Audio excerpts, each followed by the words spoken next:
Hello, my name is John Peach and I'm a data scientist on the Oracle Cloud Infrastructure Data Science Service. In this module, you will learn about why it is important to use the OCI Vault service to store your secrets. You will also be introduced to key concepts such as the different types of keys, key rotation, and storing your secrets in the vault and not in your code. Let us start by discussing what is the OCI Vault and why it is important to you as a data scientist. The data science workflow often requires you to interact with other services, to connect to important data, to store and retrieve artifacts, import and export data, and much more. Interacting with some of these services in OCI requires the use of credentials. For best security, those credentials should not be stored locally or in code, as this is a common way that they are leaked. Therefore, storing credentials requires a service dedicated to that purpose. This service is OCI Vault. The OCI Vault can help data science users to store credentials to databases, secure sites, and other OCI services, so that they can be retrieved at the right time instead of being stored insecurely in code or configuration files.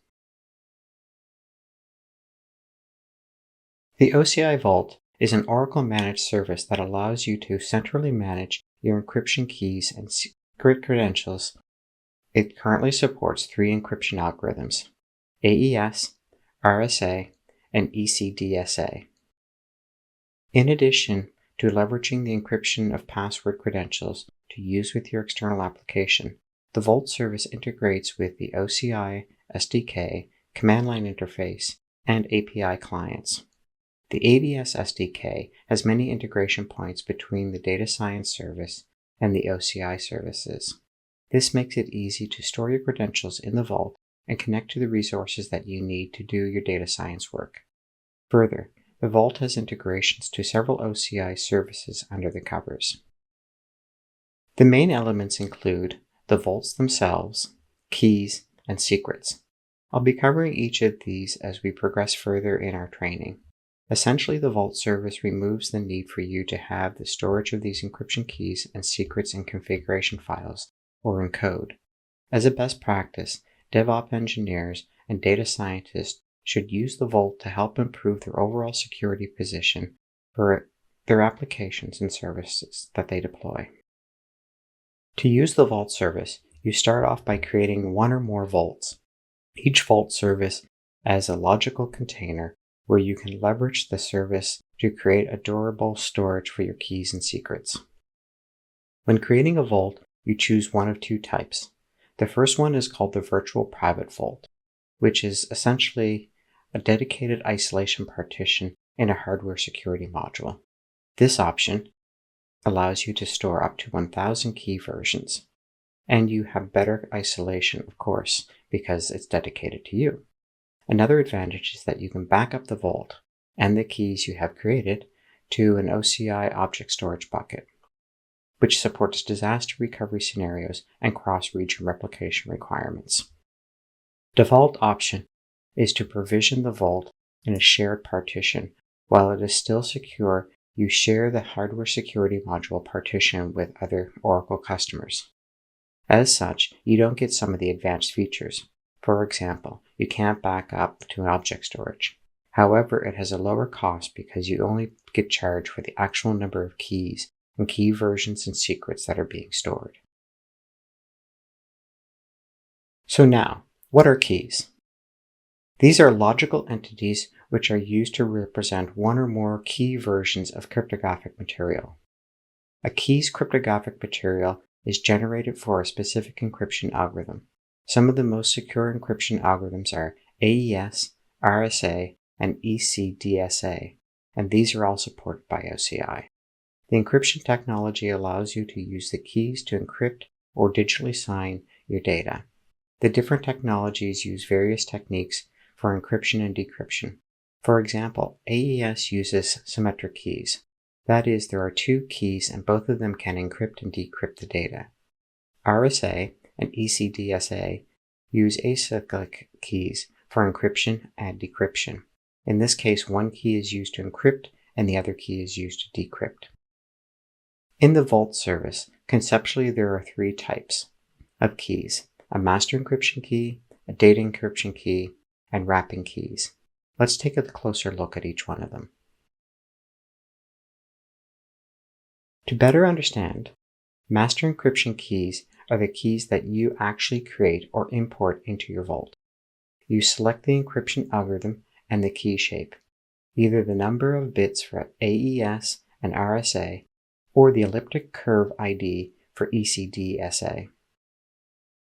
In addition, there is the concept of data encryption keys, which are generated by using a master encryption key. Data encryption keys themselves are encrypted dynamically with the master key. This is known as envelope encryption. This way your data can use a variety of encryption keys, and those keys can be rotated. If a data encryption key is compromised, only the data using that key is at risk. This reduces the blast radius, as there is generally many data encryption keys. You see, OCI services such as block or file storage either use Oracle managed keys, or you can specify a custom master key from your vault for specific use cases. For example, one or more object storage buckets or a specific block volume can use a particular data encryption key. These master keys are used to encrypt data encryption keys, and the data encryption keys are used to encrypt the data. Finally, let's talk about rotating these master keys. As I mentioned earlier, each key is automatically assigned a key version when you create a key for the first time. When you rotate a key, a new key version is automatically generated, or you can choose to import another key. As a best practice, periodically rotating a master encryption key will limit the amount of data that is encrypted or assigned by one particular version of the key. This significantly reduces the data security risk if each key is compromised. Now you might be wondering, if we rotate a key, how does the Vault service figure out how to handle decryption? For example, if encryption was done with key version 1, but now we're using key version 2, well, behind the scenes, the Vault leverages the Oracle Cloud Identifier, or OCID, of the older version that is needed.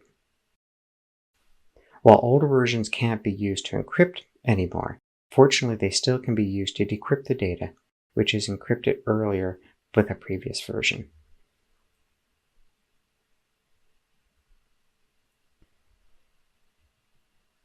The OCI Vault has three common components: the keys, FIPS 140-2 Level 3 Certified Hardware Security Module, and the secrets.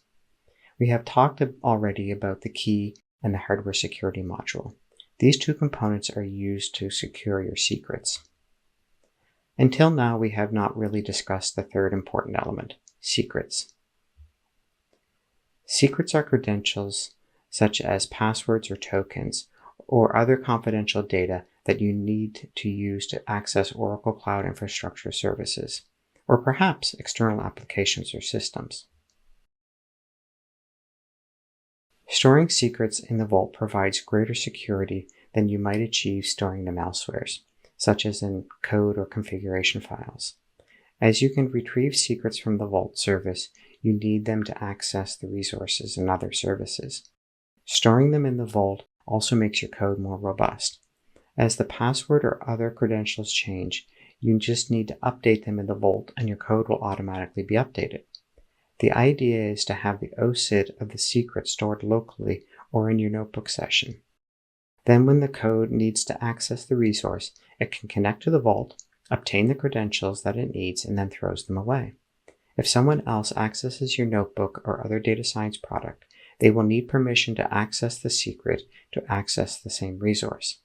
It is much easier to control access to the secret than it is to control access to the notebook, as notebooks are often meant to be shared. You can create secrets using the OCI console UI or programmatically encode or scripts using the OCI SDK, CLI, or REST API. In addition, each secret is automatically assigned a version. So when you rotate a secret, you provide a new secret contents to the Vault service to generate a new secret version. Periodically rotating the secrets reduces the impact in cases a secret is exposed. The secret's unique identifier, Oracle Assigned Identifier, OCID as it's sometimes called, remains the same across rotations, allowing the Vault service to rotate your secret contents to meet any rules or compliance requirements you might have. While finally, program access remains the same. Let's wrap up. In this module, you have learned that storing your secrets in the OCI Vault is important. We have discussed what the OCI Vault service is. We have covered the types of vaults and types of keys. The importance of key versions and rotations were discussed. And most importantly, we have talked about storing your credentials or secrets in the Vault and not code. Thank you very much.